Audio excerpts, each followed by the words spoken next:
recognizing a communist, physical appearance counts for nothing. If he openly declares himself to be a communist, we take his word for it. If a person consistently reads and advocates the views expressed in a communist publication, he may be a communist. If a person supports organizations which reflect communist teachings, or organizations labeled communist by the Department of Justice, she may be a communist. If a person defends the activities of communist nations while consistently attacking the domestic and foreign policy of the United States, she may be a communist. If a person does all these things over a period of time, he must be a communist.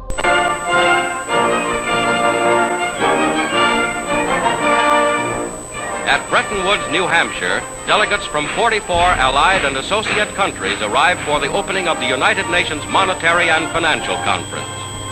Invited by President Roosevelt to the first major world financial meeting since the London Conference of 1933, they will work in the seclusion of this White Mountains resort.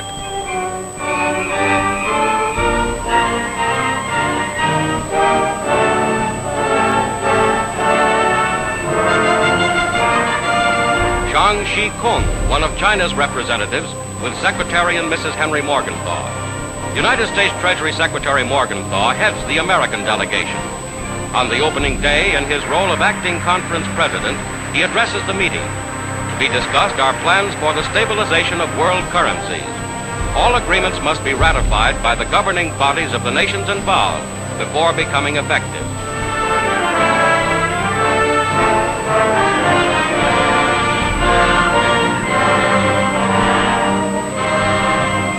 Delegates to this monetary and financial conference pose on the hotel lawn. These meetings are designed to promote trade in the post-war world and to create a foundation for lasting peace.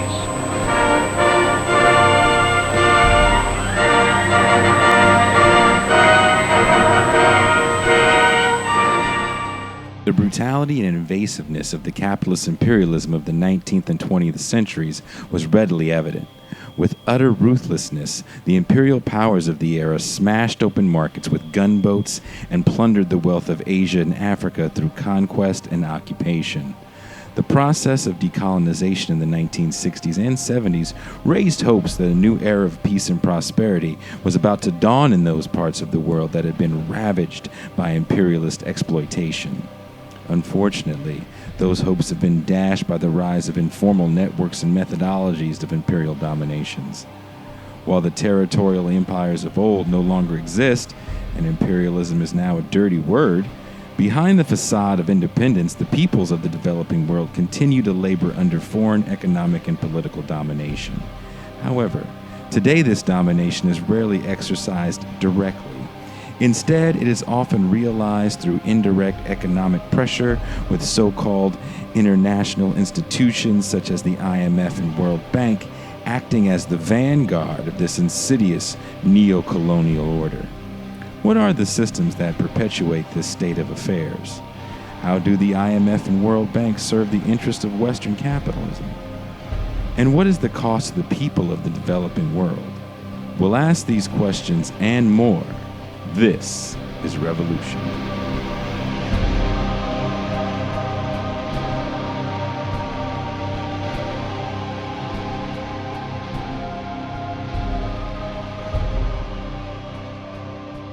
The World Bank has always been deceptive about its role in the international economy. It attempts to portray itself as an institution looking out for the interest of not only poor countries, but for poor people within those countries. That has never been the case. The bank is pushing the interest or promoting the interest of countries in the first world and for an elite sector in the third world. That was true in the 1970s. It is particularly true in the 1980s. The third indispensable element in building the new prosperity is closely related to creating new jobs and halting inflation. We must protect the position of the American dollar as a pillar of monetary stability around the world.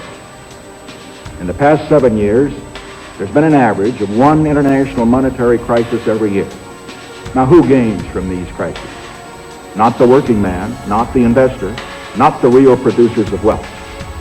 The gainers are the international money speculators.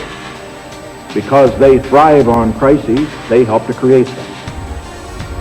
In recent weeks, the speculators have been waging an all-out war on the American dollar. The strength of a nation's currency is based on the strength of that nation's economy. And the American economy is by far the strongest in the world.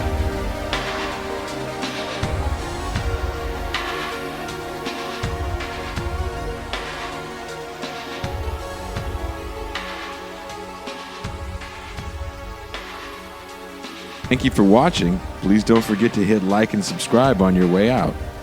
You can catch the live stream of This Is Revolution every Tuesday through Thursday at 6 p.m. Pacific Time and Saturday, 9 a.m. Pacific Time. This is Revolution.